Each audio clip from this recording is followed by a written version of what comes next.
ഒരു രക്ഷയില്ല. Super cinema. വളരെ സുഖം ഇത് കാണാൻ വേണ്ടിയിട്ട്. കട്ട ത്രില്ലർ ഐറ്റം. ഒരു ത്രില്ലർ സിനിമ വരുമ്പോൾ ദൃശ്യം ലെവലിലുണ്ടോ എന്ന് നമ്മളിങ്ങനെ ചോദിക്കാറുണ്ട്. സസ്പെൻസ് എന്ന് പറഞ്ഞു കഴിഞ്ഞാൽ അങ്ങനെ ഇത് തീരെ പ്രഡിക്റ്റബിൾ അല്ലാതെ അങ്ങനെ ദൃശ്യം അങ്ങനെ തന്നെ പറയുന്നത്. ആ ഒരു ബേസിക് തോട്ട് പ്രോസസ്സില്ലേ, അതിൽ നിന്നുകൊണ്ടുള്ള ഒരു അന്വേഷണമാണ്. ഇതിലെ ആ ഒരു മെയിൻ വില്ലൻ പരിപാടിയൊക്കെ അനാവരണം ചെയ്യപ്പെടുമ്പോൾ, അതായത് നമ്മുടെയൊക്കെ മനസ്സിൽ പതിഞ്ഞിട്ടുള്ള ഒരുപാട് സിനിമകളിൽ ആവർത്തിക്കപ്പെട്ടിട്ടുള്ള ഒരു സ്റ്റീരിയോ ടിപ്പിക്കൽ പരിപാടിയുടെ ബ്രേക്കിംഗ് അവിടെ നടക്കുന്നുണ്ട്. അത്രയും സൂക്ഷ്മമായിട്ടാണ് ഇതിൻ്റെ സ്ക്രിപ്റ്റ്, അത്രയും മികച്ച രീതിയിലാണ് ഇതിൻ്റെ ഡയറക്ഷൻ. അത് ആ മേക്കിങ്ങിൻ്റെ സുഖമാണ്.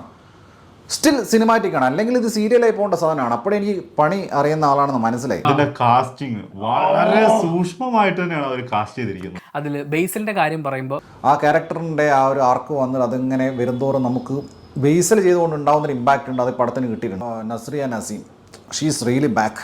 കാരണം നസ്രിയുടെ ക്യാരക്ടർ വളരെ നാച്ചുറൽ. പരമാവധി നസ്രിയിൽ നിന്ന് മാറി ഈ ക്യാരക്ടറിലേക്ക് വരാനുള്ള ഒരു ശ്രമം അവരുടെ ഭാഗത്തു നിന്നുണ്ട്. ബാക്ക്ഗ്രൗണ്ട് സ്കോർക്ക് പറയുമ്പോൾ ക്രിസ്റ്റോ സേവിയർ ആണ് ചെയ്തിട്ടുള്ളത്.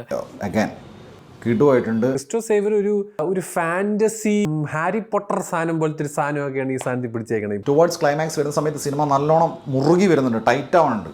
നിങ്ങൾ വിചാരിക്കുന്നതിൻ്റെ അപ്പുറം ഡാർക്കാണ് ഈ പടം. ഭയങ്കര സൂപ്പർ ആയിട്ടുള്ള സിനിമയാണ്. ധൈര്യമായിട്ട് പോയി ടിക്കറ്റ് എടുക്കാം. പരിപൂർണമായ സാറ്റിസ്ഫാക്ഷൻ. ഒരു ഓൾ ടുഗെദർ ഒരു നല്ലൊരു ത്രില്ലർ സിനിമ തന്നെയാണ്.